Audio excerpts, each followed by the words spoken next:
Hello दोस्तों, welcome to my channel world book. Video start करने से पहले मेरे चैनल को सब्सक्राइब करना ना भूलिएगा। दोस्तों, आज हम बात करने जा रहे हैं रॉबर्ट टी कियोसाकी द्वारा लिखित पुस्तक the business of the 21st century, जिसे पढ़कर हम आज की तारीख में एक सफल बिजनेस शुरू करने के लिए क्या चाहिए ये सीख सकते हैं। तो स्टार्ट करते हैं इस बुक की समरी को। अध्याय 1, The rules have changed। दोस्तों, लेखक कहते हैं कि वक्त पहले से बहुत बदल चुका है। जब वे छोटे थे तो उनके माँ बाप ने उन्हें सक्सेस का वही घिसा पिटा फार्मूला बताया था। स्कूल जाओ, हार्डवर्क करो, अच्छे मार्क्स लाओ, अच्छी जॉब लो और फिर जॉब आपको वेल्दी बना देगी। लेकिन दोस्तों, वह इंडस्ट्रियल एज वाली सोच थी। आज ये सोच काम में नहीं आने वाली। आपकी जॉब कभी भी जा सकती है। यह सरकारी जॉब है तो आपको आगे पेंशन नहीं मिलने वाली। कभी भी इकोनॉमिक क्रैश हो सकता है। 2008 की तरह रिसेशन आ सकता है। इसलिए अगर वेल्दी बनना है तो हमें अपनी यह सोच बदलनी होगी। आज हम इंफॉर्मेशन एज में हैं, इसलिए हमें अपनी सोच भी उसके मुताबिक ढालनी होगी। हमें अपनी वेल्थ के सोर्स खुद क्रिएट करने होंगे। ये सब कैसे करना है, आगे सुनते हैं। अध्याय 2, द सिल्वर लाइनिंग। दोस्तों, लेखक कहते हैं कि बुरे वक्त में भी एक अच्छा एंटरप्रेन्योर उभर कर आता है। इसलिए इकोनॉमी के खराब होने की चिंता बिल्कुल मत कीजिए। बहुत से लोग तो इसलिए ही एंटरप्रेन्योर बन जाते हैं क्योंकि उन्हें अच्छी जॉब नहीं मिल पाती। इसलिए वे अपना खुद का ही बिजनेस शुरू कर देते हैं। रिसेशन तो बिजनेस शुरू करने का बेस्ट टाइम होता है। जैसे बंद पड़े स्टोव सर्दी की अंधेरी रात में जल उठते हैं, वैसे ही रिसेशन के टाइम लोग अपने अंदर के एंटरप्रेन्योर्स को जगाकर बहुत अच्छा बिजनेस शुरू कर सकते हैं। जैसे कोरोना के समय कितने लोगों ने मास्क और सैनिटाइजर का बिजनेस शुरू करके करोड़ों कमा लिए थे। इसलिए ये कभी मत सोचिए कि अच्छा टाइम आएगा तभी शुरू करूँगा। अध्याय 3, वेयर डू यू लिव। दोस्तों, लेखक ने अपनी किताब रिच डैड पुअर डैड में 4 क्वाड्रेंट बताए हैं, जिसको अगर आपने नहीं पढ़ी तो आप इसकी बुक समरी मेरे YouTube चैनल पर भी सुन सकते हैं। तो ये चारों क्वाड्रेंट इस प्रकार हैं: ESBI। पहला है E अर्थात एम्प्लॉय, इसमें जॉब्स करने वाले लोग आते हैं। दूसरा S सेल्फ एम्प्लॉयड, इसमें अपना छोटा बिजनेस करने वाले आते हैं, लेकिन वे अब खुद अकेले उसे मैनेज करते हैं, जैसे दुकानदार। तीसरा है B बिजनेस ऑनर, इसमें बिजनेसमैन आते हैं जो दूसरों की हेल्प से पैसा बनाते हैं। फिर चौथा आता है I इन्वेस्टर, जो पैसा इन्वेस्ट करते हैं। तो दोस्तों, इन चारों में से आप किस क्वाड्रेंट में रहते हैं? लेखक कहता है कि रिच लोग B और I क्वाड्रेंट में रहते हैं। इसलिए अगर आपको भी रिच बनना है तो आपको इन क्वाड्रेंट्स में आने की कोशिश करनी चाहिए। अध्याय 4, योर कोर फाइनेंशियल वैल्यूज़। दोस्तों, दिक्कत इस बात की है कि लोगों को पढ़ाई के दौरान फाइनेंशियल एजुकेशन नहीं दी जाती। उन्हें मॉरल वैल्यूज़ तो दी जाती है, लेकिन फाइनेंशियल वैल्यूज़ के नाम पर सिर्फ कह दिया जाता है कि पैसा सब मुसीबतों की जड़ है। इस तरह की सोच रखने वाले लोगों के साथ बिजनेस के फ़ायदे डिस्कस करना बहुत मुश्किल होता है। इसलिए अपने अंदर फाइनेंशियल वैल्यू डेवलप कीजिए। मतलब कभी भी पैसे को क्रिटिसाइज मत कीजिए।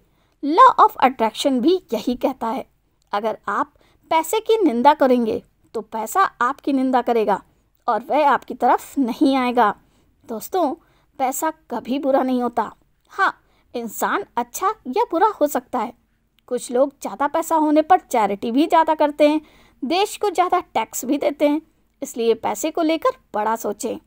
अध्याय 5, the mindset of an entrepreneur. दोस्तों, एक अच्छा एंटरप्रेन्योर बनने के लिए कैसा माइंडसेट होना चाहिए? वर्ल्ड के कुछ फेमस एंटरप्रेन्योर जैसे Jeff Bezos, Richard Branson, Donald Trump, Steve jobs, Rupert Murdoch, Ted Turner आदि कभी भी मीडिया की अटेंशन नहीं चाहते। वे शांति से अपना जीवन जीते हैं। वे दिखावे में यकीन नहीं करते। एंटरप्रेन्योर बनने के लिए किसी मैजिक की ज़रूरत नहीं होती, ना ही एजुकेशन की। कॉलेज की डिग्री लेकर आप सिर्फ डॉक्टर या वकील आदि बन सकते हैं। एंटरप्रेन्योर नहीं। एंटरप्रेन्योर बनने के लिए आपको सिर्फ शुरू कर देना काफ़ी होता है। लेखक बताते हैं कि उनके पड़ोस में एक टीनेजर लड़की अपने क्लासमेट्स को लेकर बेबी सिटिंग का बिजनेस चलाती है। उसे एंटरप्रेन्योर कहा जा सकता है। एक लड़का स्कूल के बाद होममेड कुकीज़ बेचने का बिजनेस करता है, वो भी एंटरप्रेन्योर का एग्जाम्पल है। एंटरप्रेन्योर इस बात की परवाह नहीं करते कि लोग क्या कहेंगे, लेकिन हमारे देश में करियर भी रिश्तेदारों और पड़ोसियों को ध्यान में रखते हुए चुना जाता है। तभी जॉब्स की इतनी किल्लत है और एंटरप्रेन्योर की इतनी कमी। अध्याय 6, take control of your life. अपनी ज़िंदगी का कंट्रोल अपने हाथ में लीजिए। बहुत से लोगों ने ये कंट्रोल समाज और बॉस को दे रखा है, लेकिन अपने बॉस खुद बनिए। कुछ भी बिजनेस शुरू करना है तो ये बिल्कुल मत सोचिए कि लोग क्या कहेंगे। अगर आप सफल हो गए तो एक दिन इतनी चैरिटी कर सकोगे कि लोग आपका मुंह ताकते रह जाएंगे। लेखक कहते हैं कि हार्ड वर्क किसी को रिच नहीं बनाता। इसलिए हमें स्कूल और कॉलेज में जो सिखाया गया है कि हार्ड वर्क करके ही आप अमीर बन सकते हो, बिल्कुल गलत है। इस सोच को दिमाग से निकाल दीजिए। इसकी जगह स्मार्ट वर्क कीजिए। जितना टाइम कोई अपनी जॉब को देता है, बिजनेस में इतना नहीं देना पड़ता। अगर आप एकदम जॉब नहीं छोड़ सकते तो पार्ट टाइम बिजनेस भी शुरू कर सकते हैं। अध्याय 7, माई ईयर्स इन द बिजनेस। दोस्तों, लेखक कहते हैं कि जब उन्होंने बिजनेस की शुरुआत की थी तो बहुत दिक्कतें आई थीं। उन्हें 4-5 साल तक एक भी पैसा नहीं कमाया था। वे बहुत हम्बल तरीके से रहते थे। बहुत बार फेलर का सामना करना पड़ा था, लेकिन ये सब तो इस प्रोसेस का पार्ट है। जैसे साइकिल सीखते वक्त सब गिरते हैं, उसी तरह बिजनेस में फेल होना भी नॉर्मल है। लेकिन फेलर से सबक लेकर जो जुटा रहता है वही एक दिन सक्सेसफुल होता है। रॉबर्ट टी कियोसाकी ने भी यही किया था। आगे चलकर उन्होंने बहुत से सक्सेसफुल बिजनेस शुरू किए, जैसे रियल एस्टेट, कंसल्टेंसी, माइनिंग इत्यादि। अध्याय 8, इनकम फ्रॉम असेट्स। दोस्तों, सिर्फ जॉब की इनकम पाकर कोई वेल्दी नहीं बन सकता। उसमें बहुत टाइम लग जाता है। साथ ही जॉब कभी आपको फ्री नहीं होने देती। आपको हर वक्त काम करना ही पड़ेगा। इसलिए जॉब के साथ साथ असेट्स भी क्रिएट करने की कोशिश करें। ऐसे असेट्स बनाएं जो अपने आप ही पैसा बनाते रहें। जैसे आप पैसे को एफडी या म्यूचुअल फंड्स में लगाते हों तो वह अपने आप ही इंटरेस्ट जनरेट करने लगता है। अगर आप लेखक हैं तो कोई किताब लिख सकते हैं जिसकी रॉयल्टी आप ज़िंदगी भर खा सकते हैं। आप कोई ब्लॉग शुरू कर सकते हैं, जब आप सोए होंगे तब भी वह आपके लिए पैसे बनाता रहेगा। तो इसी तरह अपने टैलेंट के आधार पर भी आप कोई एसेट क्रिएट कर सकते हो। अध्याय 9, डेवलप योर मेंटल एसेट्स। दोस्तों, इस अध्याय में लेखक ने 8 ऐसे एसेट्स बताए हैं जो आप अपने अंदर डेवलप कर सकते हो। इनसे आपकी पर्सनालिटी एक एंटरप्रेन्योर जैसी बन जाएगी। ये मेंटल एसेट्स फिर आपको फिजिकल और फाइनेंशियल एसेट्स क्रिएट करने में भी हेल्प करेंगे। तो आइए इन 8 एसेट्स के बारे में जानते हैं। Assets number 1, business education. सबसे पहले आपको बिजनेस या फाइनेंस की एजुकेशन लेनी पड़ेगी। ये सब हमें स्कूल और कॉलेज में नहीं सिखाया जाता, लेकिन थैंकफुली ऐसी किताबें मौजूद हैं जिन्हें पढ़कर हम फाइनेंस के बारे में खुद को एजुकेट कर सकते हैं। जैसे कुछ किताबें हैं, I will teach you to be rich. इसकी समरी भी मेरे यूट्यूब चैनल पर है। Asset number 2, personal development. जब आप ऐसी चीज़ करते हैं जिसे करके आपको खुशी मिलती है तो आपके आसपास के लोग भी आपकी हेल्प करने लगते हैं, क्योंकि उन्हें आपका एंथुसियाज्म साफ दिखता है। आप अपने पर्सनल डेवलपमेंट पर पूरा ध्यान दें, सबसे इज्जत से बात करें और उनकी बातों पर ध्यान दें। हमेशा सबकी हेल्प करें, क्योंकि जैसा बीज बोएंगे वैसे ही फल लगेंगे। यही मान सम्मान और हेल्प आपकी तरह वापस आएगी। और बिजनेस की सफलता के लिए ये सब बहुत ज़रूरी है। इसलिए लोगों के साथ अच्छे से कम्युनिकेट करना सीखें। इसे बहुत बड़ी स्किल माना जाता है। Asset number 3, a circle of like minded friends. दोस्तों, ऐसे लोगों को दोस्त बनाएं जिनकी सोच आपसे मिलती जुलती हो, जिनके ड्रीम्स और गोल्स भी आपके जैसे हों, क्योंकि यही लोग आपकी बात को समझ पाएंगे। इन्हें आपके दुख तकलीफ का भी एहसास होगा और आपको वैल्यूएबल एडवाइस दे पाएंगे। इससे कभी भी ईगो क्लैशेस नहीं होंगे और सब लोग एक टीम की तरह आगे बढ़ेंगे और जीतेंगे। Asset number 4, the power of your own network. दोस्तों, जितने भी रिच लोग होते हैं उनके पास बहुत ही स्ट्रॉन्ग नेटवर्क होता है जिसमें बहुत सारे स्किल्ड लोग होते हैं। अमेज़ॉन कंपनी का ही एग्जांपल ले लीजिए। उनके पास कोई प्रोडक्ट नहीं है बल्कि तगड़ा नेटवर्क है। वे तो दूसरों के प्रोडक्ट बेचते हैं। उन्होंने अपनी वेबसाइट के से सेलर और कस्टमर को कनेक्ट कर दिया है। यही उनकी ताकत है। इसलिए आप भी दूसरे सक्सेसफुल लोगों के साथ अपना नेटवर्क बनाते रहें। एसेट नंबर 5, अ स्केलेबल बिजनेस। दोस्तों, हमेशा ऐसा बिजनेस लगाने की सोचें जिसे आप स्केल अप कर सकें, यानी बढ़ा सकें। कुछ लोग सोचते हैं कि दुकान या कोई शोरूम लगाने को ही बिजनेस बोलते हैं, लेकिन इससे कोई भी वेल्दी नहीं बन सकता। इसके विपरीत आप देखिए कि KFC कभी केंटकी शहर में हुआ करता था, लेकिन आज वह दुनिया के हर देश में मिल जाएगा। तो स्केल अप फैक्टर को ध्यान में रखें। Asset number 6, leadership skills. दोस्तों, अपने अंदर लीडर के गुण लाएं। कोई भी आपको लीडर अपॉइंट नहीं करेगा, बल्कि आपको खुद आगे आना होगा, काम की जिम्मेवारी लेनी होगी और उसके कंप्लीट होने तक उसमें जुटे रहना होगा। आपको अपने अंडर जो लोग हैं उन्हें मॉनिटर, गाइड और कंट्रोल करना सीखना होगा, वो भी सिंपैथी और दृढ़ता के साथ। लेकिन लीडर बनने का मतलब डिक्टेटर बनना नहीं होता। कभी भी ऑर्डर देने वाला लीडर ना बने, बल्कि खुद काम में जुटें।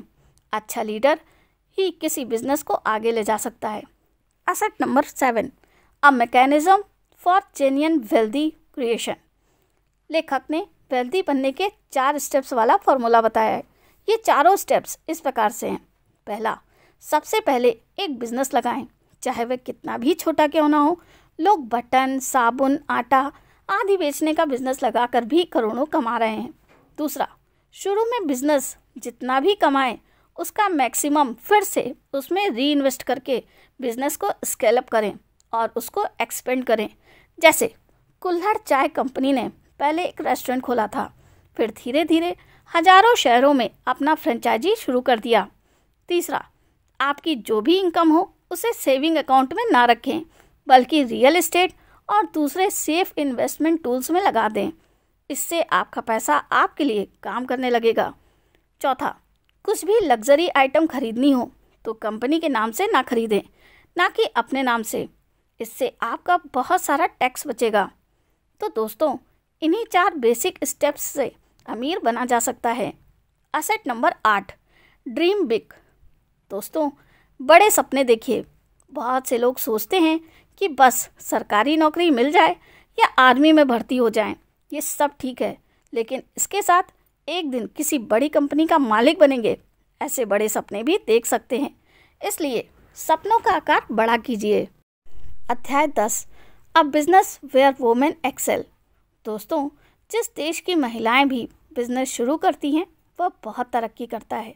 दोस्तों, हमारे देश में गुजरात की महिलाओं में भी एंटरप्रेन्योर बनने का जज्बा होता है। लेखक कहते हैं कि महिलाओं को अपने इंटरेस्ट के अनुकूल बिजनेस शुरू करना चाहिए। ऐसी बिजनेस जहां सपोर्ट, कोचिंग या सहानुभूति आदि की ज़रूरत होती है, उनमें महिलाएं बहुत सक्सेसफुल होती हैं। बहुत सी महिलाएं रिलेशनशिप या पेरेंटिंग आदि ब्लॉक से करोड़ों कमा रही हैं। अध्याय 11, चूज़ वाइजली। दोस्तों, कई बार हमारे सामने बहुत सारे ऑप्शंस आ जाते हैं। उस समय आपको अच्छे से सोच विचार करके सबसे अच्छा ऑप्शन चुनना चाहिए। कुछ लोग स्टॉक मार्केट में अपना पैसा डुबो देते हैं क्योंकि वे समझदारी से स्टॉक नहीं चुनते। कुछ लोग सारा पैसा पेनी स्टॉक्स में लगा देते हैं और कुछ ऐसी कंपनी में जिसका उन्हें कोई ज्ञान नहीं होता। ऐसे में पैसा तो डूबेगा ही। अच्छी किताबें पढ़कर आप नया ज्ञान हासिल कर सकते हैं। इससे आपकी विजडम भी बहुत ज़्यादा बढ़ जाएगी। इसलिए टीवी और सोशल मीडिया पर ज़्यादा टाइम वेस्ट करने के बजाय अच्छी किताब पढ़ने की आदत डालिए। आपकी ज़िंदगी में पॉजिटिव बदलाव जरूर आएगा। अध्याय 12, व्हाट इट टेक्स। दोस्तों, आखिर रिच और सफल होने के लिए क्या चाहिए? लेखक ने कुछ पॉइंट्स बताए हैं। पहला, एक ऐसा आइडिया ढूंढना जिसे करके आपको खुशी मिलती हो। दूसरा, अपने अंदर तूफान से लड़ने की हिम्मत पैदा करना, फेलर मिलने पर भी खुश रहना। तीसरा, हमेशा पॉजिटिव रहना और बार बार कोशिश करना। चौथा, सब्र रखना। पांचवा, बिजनेस के लिए 5 ईयर प्लान बनाना, क्योंकि बिजनेस रातों रात नहीं लगते। छठा, डे ड्रीमिंग बजाय तुरंत एक्शन लेना।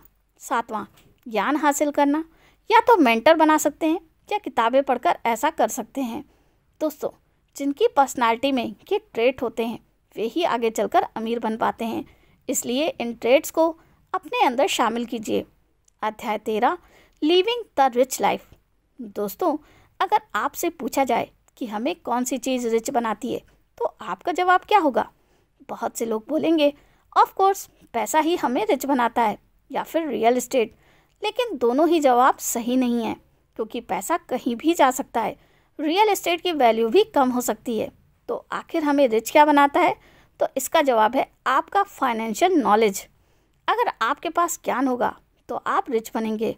बहुत से रिक्शा खींचने वाले रिच क्यों नहीं बनते? क्योंकि उन्हें यही नहीं पता होता कि FD, PPF, स्टॉक्स क्या होता है।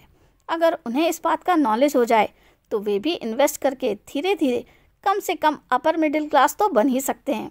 इसलिए अगर आपको रिच लाइफ जीनी है तो ज्ञान हासिल कीजिए। अध्याय 14, द गोल्डन लेसन। दोस्तों, यहाँ लेखक ने एक अच्छी सी कहानी बताई है। छोटी सी चींटी भी अपनी ज़िंदगी जीती है, लेकिन वह काम भी करती है। हर दिन इधर से उधर भोजन जुटाकर अपने घर में संचित करती रहती है।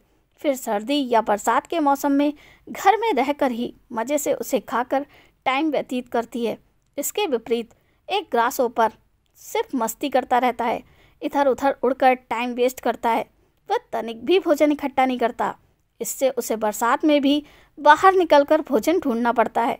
इससे उसे बुरे मौसम का कष्ट तो भोगना ही पड़ता है, ऊपर से बहुत बार खाना भी नहीं मिलता। तो दोस्तों, आप भी इस कहानी से सीख सकते हैं। थोड़ा ही कीजिए, लेकिन अपने फ्यूचर को सिक्योर करने के लिए कोई ना कोई एक्शन जरूर लें। चींटी की तरह इन्वेस्टमेंट संचित करते रहें, तभी आप एक खुशहाल और वेल्दी लाइफ जी पाएंगे। तो दोस्तों, मेरी ये बुक समरी यहीं पर समाप्त होती है। कमेंट करके ज़रूर बताइएगा आपको मेरी ये वीडियो कैसी लगी, बढ़िया या बहुत बढ़िया। तो मिलते हैं नेक्स्ट वीडियो में। थैंक यू, धन्यवाद।